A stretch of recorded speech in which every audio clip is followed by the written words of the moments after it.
Escape the self-improvement trap. Why self-improvement is keeping you stuck. The trap you didn't see. Have you ever felt like you are doing absolutely everything right, but you're still completely stuck? You're reading the books, you're doing the affirmations, you're waking up early, and you're pushing yourself to be better every single day. Yet, internally, you feel exactly the same as you did a year ago. Maybe even more tired. There is a dark side to self-improvement that very few people talk about.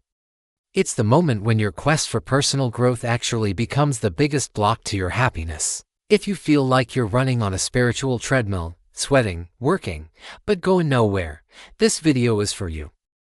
Today, we are going to stop trying to fix you and start uncovering why you're actually stuck. The trap of endless improvement.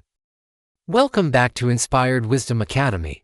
If you're new here, we explore the intersection of spiritual growth, psychology, and living a meaningful life.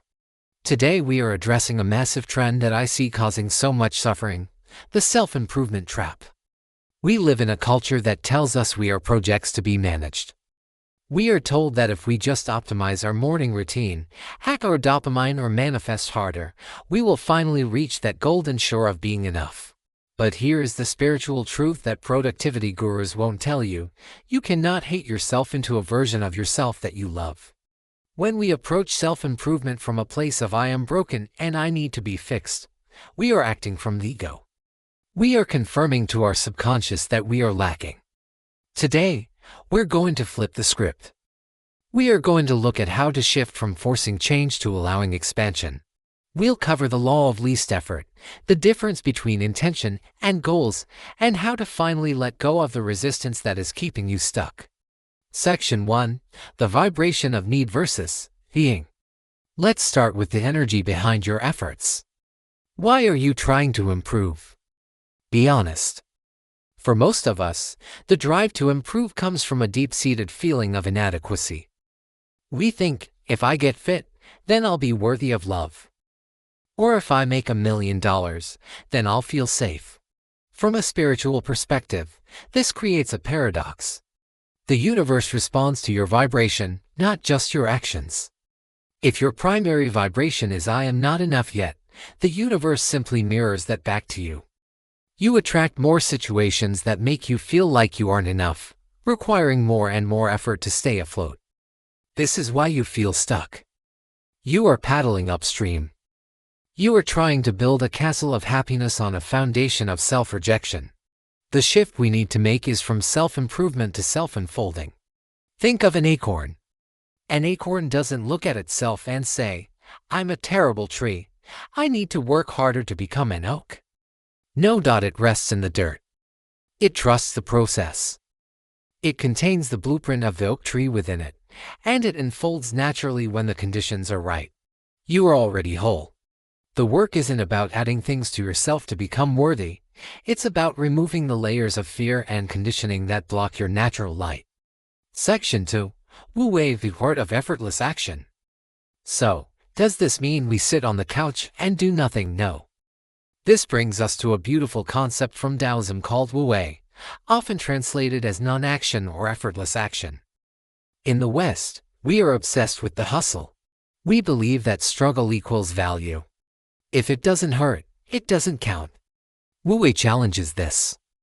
It suggests that the most powerful action is that which aligns with the flow of life, rather than fighting against it. Imagine you are in a river. The stuckness you feel is you trying to swim upstream because you think that that's where you should go. You are exhausted because you are fighting the current of your own soul. Spiritual self-improvement asks you to stop swimming for a moment. Tread water and listen. Where does the current want to take you? When you align with your spirit, action doesn't feel like a grind. It feels like inspiration. You write the book not because you need to be a bestseller to feel important, but because the words are spilling out of you. You go to the gym not to punish your body for eating pizza, but because it feels good to move energy. Quick question, I want you to pause and ask yourself. In what area of your life are you forcing things the most right now? Let me know in the comments below. Is it your career, your relationships, or maybe your health? Section 3. Intention versus attachment. This leads us to the practical application. How do we plan our lives if we aren't obsessing over goals? We have to understand the difference between a goal and an intention. A goal is focused on the future. It is often binary. You either achieve its success or you don't failure. Goals are external. I want to lose 10 pounds. I want to get a promotion. An intention is focused on the present moment. It is about how you want to show up, regardless of the outcome. Let's look at the difference.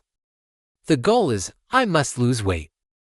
If the scale doesn't move after a week of hard work, you feel defeated and stuck. You quit. The intention is, I intend to treat my body with love and respect today. When you eat a healthy meal, you have succeeded. When you go for a walk, you have succeeded. You are successful in the now. When you shift to intention, you detach from the outcome. Paradoxically, this usually helps you reach your goals faster because you aren't acting out of stress and cortisol. You are acting out of love and alignment. The desperation disappears, and when the desperation goes, the blockages often clear up. Section 4: The Power of Surrender. Finally, we must talk about the hardest part for any high achiever: surrender. Being stuck is often a sign that it is time to surrender your timeline. We have this rigid idea of when things should happen. I should be married by 30. I should be a millionaire by 40. When reality doesn't match your timeline, you suffer. You double down on effort. You fight reality. Spiritual growth requires trusting that there is a timing and a season for everything. Sometimes, you are in a winter season. On the surface, it looks like nothing is growing. The trees are bare. It looks like death.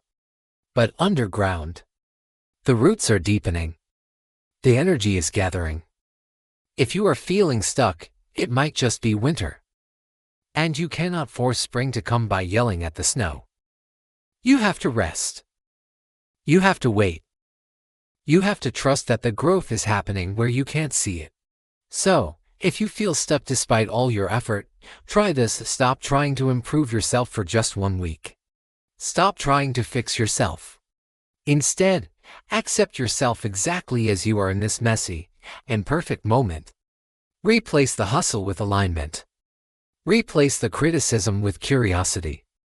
You might find that when you stop pushing so hard against the door, it was actually meant to open inwards all along. More about alignment over willpower. Check out our video here. Your New Year's resolutions keep failing because of this. If this message resonated with you, please hit the like button. It helps this energy reach more people who need to hear it. And don't forget to subscribe to Inspired Wisdom Academy for more content on navigating your spiritual journey. You are enough, just as you are. I'll see you in the next video.